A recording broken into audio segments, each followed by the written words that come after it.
नमस्कार। हम पढ़ रहे थे इनइक्वालिटी। हम कुछ क्वेश्चंस कर चुके थे, आज कुछ और क्वेश्चंस करते हैं। उसके बाद हमारा इनइक्वालिटी ख़त्म हो जाएगा और कल से हम कुछ और टॉपिक स्टार्ट करेंगे। तो हम कुछ क्वेश्चंस कर लेते हैं।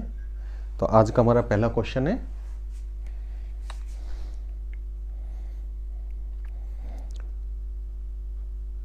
हमें दो क्वांटिटी गिवन है। क्वांटिटी 1 है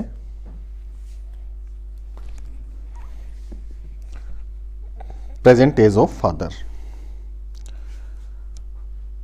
fathers age is 4 times that of his son. यानी फादर और सन, इनकी रेशो गिवन है, ये 4:1 है। Father is 4 times that of his sun. 5 years back it was 7 times. यानी 5 साल पहले ये कितनी थी? 7 टाइम्स थी। 7 1। तो हमें प्रेजेंट एज निकालनी है फादर की। ठीक है, हमने यहाँ पे क्या देखा था? ये गैप कितना है? 5 का है। जब साइन सेम हो, वैसे तो ये -5 आना था, जब साइन सेम हो तो कोई फर्क नहीं पड़ता। ठीक है, हम ऐसे ही लिख लेते हैं इनको। जो हमने क्रॉस मल्टीप्लिकेशन मेथड पढ़ा था, 7 - 4 3, और 3 की वैल्यू कितनी आ गई यहाँ पे? यहाँ से मल्टीप्लाई करके क्रॉस सब्ट्रैक्ट करेंगे, आ गई 30। यानी 3 की वैल्यू 30 है। तो यहाँ पे हमने पढ़ा था कि ये ऊपर वाली वैल्यू निकलती है, ये 10 टाइम्स है। यानी फादर की एज 40 हो गई और सन की हो गई 10। तो present age of father is 40 years। ये हमारी हो गई क्वांटिटी 1। सेकेंड क्वांटिटी हमारी क्या है? Present age of man. 15 years hence a man will be 4 times as old as he was 15 years ago। कह रहा है कि आज से 15 साल बाद और आज से 15 साल पहले, ये 15 years hence और ये 15 years ago। ये रेशियो ये है। अब ये 15 साल पहले था, ये 15 साल बाद है। तो ये गैप कितना? सॉरी, ये 15 साल बाद है और ये 15 साल पहले था। यानी गैप कितना हो गया? 30 years का। यहाँ पे गैप कितना है? 3 की वैल्यू कितनी है? 30। तो ये 40 और ये 10। ये एज 15 साल पहले थी। हमसे पूछिए प्रेजेंट एज, यानी कि प्रेजेंट एज कितनी हो जाएगी? इसमें 15 ऐड कर देंगे, यानी कि 25। यानी क्वांटिटी 2 हमारी कितनी है? 25। क्वांटिटी 1 40 है, क्वांटिटी 2 25 है। इसका मतलब quantity 1 is greater than quantity 2। So option A is our answer.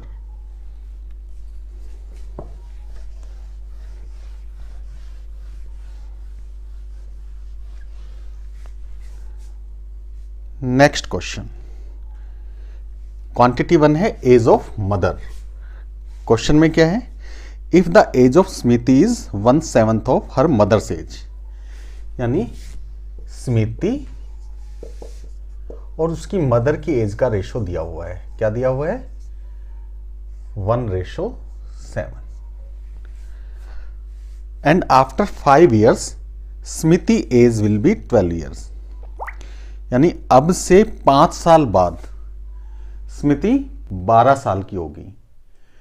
अब से 5 साल बाद 12 साल की होगी, तो अब कितनी है? 5 कम कर देंगे। यानी अभी स्मिति की एज कितनी है? 7 years है। यानी 1 की अगर वैल्यू 7 है तो 7 की कितनी हो जाएगी? इंटू 7 कर देंगे। यानी मदर की प्रेजेंट एज कितनी है? 49 years। ओके, तो क्वांटिटी 1 हमारी कितनी हो गई? 49 years। अब क्वांटिटी 2 क्या गिवन है? Age of mother if the ratio of the ages of Sukriti and her mother is 3:7, सुकृति और उसकी मदर, इसकी रेशियो कितनी है? 3:7, and after 3 years the ratio of their ages will be 6:13. 3 साल के बाद ये क्या रेशो होगी? 6:13. क्रॉस मल्टीप्लीकेशन मेथड से कर लेते हैं. गैप कितना है? 3 इयर्स का. सब्ट्रैक्ट किया, 42 माइनस 39 यानी कि 3. 3 की वैल्यू कितनी है? 21 यानी इंटू 7 है, तो ये 21 हो गई. ये कितनी हो गई? 49. यानी कि क्वांटिटी 1 भी 49 है और क्वांटिटी 2 भी 49 है. So option E is our answer. Quantity 1 is equal to quantity 2.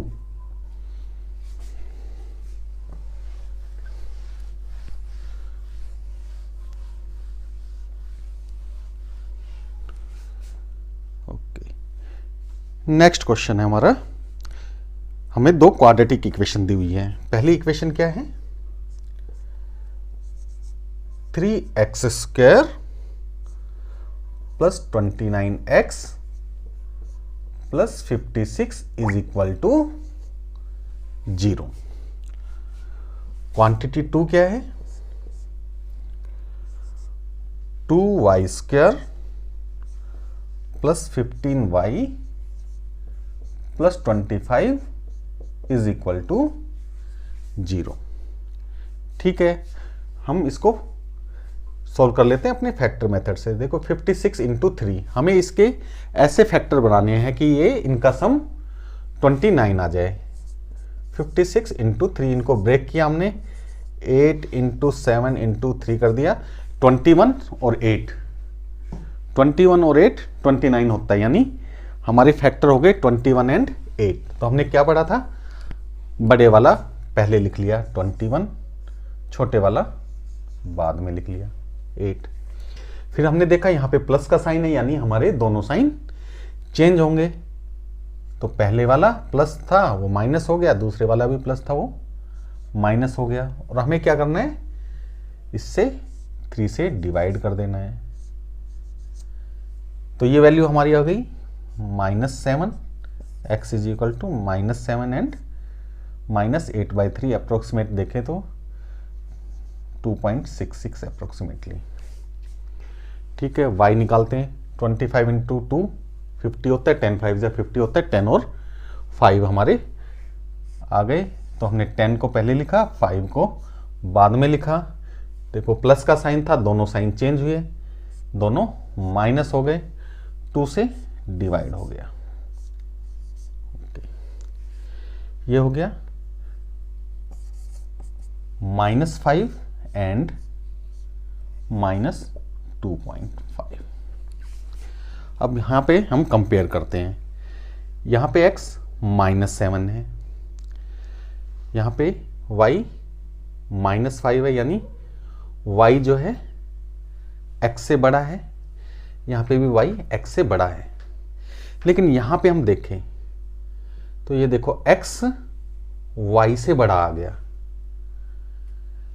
यानी कि एक जगह x y से छोटा है, एक जगह x y से बड़ा है. यानी हम कोई रिलेशन नहीं निकाल सकते. Relation can not be established.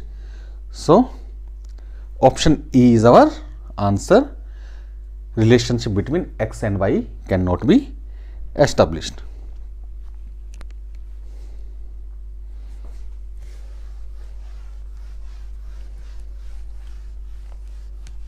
हमारा अगला क्वेश्चन है, क्वांटिटी 1 है, highest score. The average marks of a student in 8 subject is 87. 8 subject हैं, उनमें एवरेज कितनी है? 87 है. Of this the highest marks are 2 more than the next value. यानी कि जो हाईएस्ट मार्क्स है वो सेकंड हाईएस्ट से 2 नंबर ज़्यादा है। If these 2 subjects are eliminated, अगर हमने ये 2 सब्जेक्ट निकाल दिए तो average marks of the remaining subject is 85। बचे हुए 6 सब्जेक्ट की एवरेज कितनी है? 85 है, यानी 6 की एवरेज 85 है। तो यहां से हमें वो 2 वैल्यू मिल जाएगी जो हमने पढ़ा था कि डिफरेंस को सब्ट्रैक्ट करके क्रॉस मल्टीप्लाई कर देना है। ये 6 2 जा 12 प्लस 87 इंटू 2, दोनों जगह 2 है तो हम 2 इंटू 6 प्लस 87 ही कर देते हैं। 6 यहाँ 2 से मल्टीप्लाई होगा, 87 यहाँ 2 से मल्टीप्लाई होगा, यानी ये हो गया हमारा 93 इंटू 2 जो कि आ गया 186। अब हमें कह रहा है कि हाईएस्ट स्कोर जो है सेकंड हाईएस्ट से 2 नंबर ज़्यादा है। ठीक है, हम इसमें से 2 अलग निकाल देते हैं, जो ज़्यादा है उसको दे देंगे। यानी 184 को हमने 2 पार्ट्स में डिवाइड कर दिया, 92 और जिसके पास ज़्यादा था उसको 2 दे दिए एक्स्ट्रा, यानी हाईएस्ट स्कोर इज 94। तो क्वांटिटी 1 हमारी हो गई 94।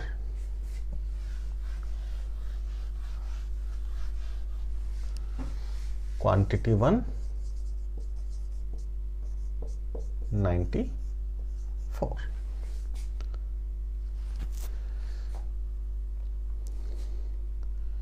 नेक्स्ट है number of officers. The average monthly salary of employee consisting officer and worker of an organization is ₹3000। यानी टोटल एम्प्लॉयज जो हैं उनकी एवरेज सैलरी है 3000। Average salary of an officer is 10,000। Average salary officer की कितनी? 10,000। while that of worker is 2000। Worker की salary है 2000। There are a total 400 employees in the organisation, और ऑर्गेनाइजेशन में टोटल 400 एम्प्लॉयज हैं। हमें क्या बताना है? ऑफिसर कितने हैं। ठीक है, हमने एलिगेशन पढ़ा था, ये 1000 हो गए और ये हो गए 7000, यानी कि 1:7 में लोग हैं। यानी अगर हम इन्हीं को मान लें तो 8 टोटल लोग हैं, और 8 की वैल्यू कितनी दे रखी है? 400 दे रखी है, यानी 1 की वैल्यू कितनी हो गई? 50। ऑफिसर्स कितने थे? 1:, यानी कि 50। क्वांटिटी 2 है हमारी 50, क्वांटिटी 1 94, क्वांटिटी 2 50। इसका मतलब quantity 1 is greater than quantity 2। So option A is our correct answer.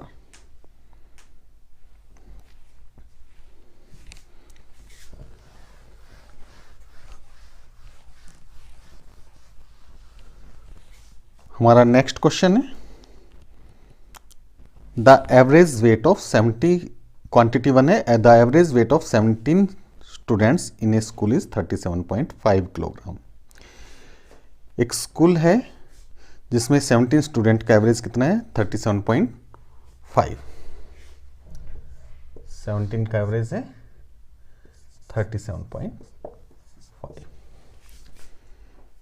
If 5 of them leave the school, then the average weight of the remaining students decreases by 2.5। यानी कि 17 का average 37.5 है और 12 का average कितना है?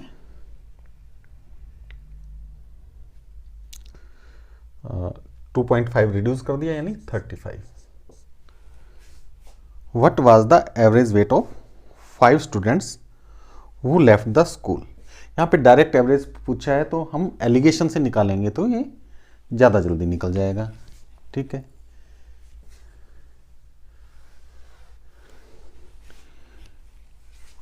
क्वेश्चन बोल रहा है 12 का एवरेज कितना है, 35 है। टोटल एवरेज है 37.5 और हमें 5 का एवरेज निकालना है। ओके, क्रॉस सब्ट्रैक्ट करेंगे 2.5, ये 2.5 है, यानी यहाँ पे जो रेशो होगी वही यहाँ पे आएगी। 2.5 का डबल लिखा हुआ है, यानी कि यहाँ पे जो वैल्यू थी उसका डबल ये होगा, तो यहाँ पे क्या आ जाएगा, 6 आ जाएगा। ठीक है, हमने इसमें से इसको माइनस किया होगा तो 6 बचा होगा, यानी कि ये वैल्यू हमारी क्या होगी, 37.5 प्लस 6, यानी कि ये वैल्यू हमारी 43.5। सो इन 5 बच्चों की एवरेज है 43.5, क्वांटिटी 1 हो गई हमारी 43.5।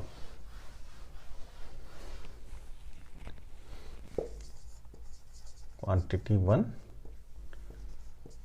43.5। क्वांटिटी 2 क्या हमारी, in a mixture of 160 litres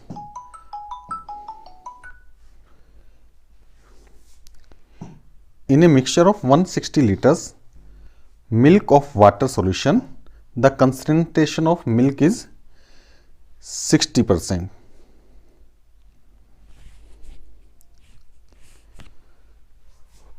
यानी 160 लीटर मिक्सचर है जिसके अंदर मिल्क कितना है, 60% है। When some liter of water are added, then the concentration of milk becomes 40%.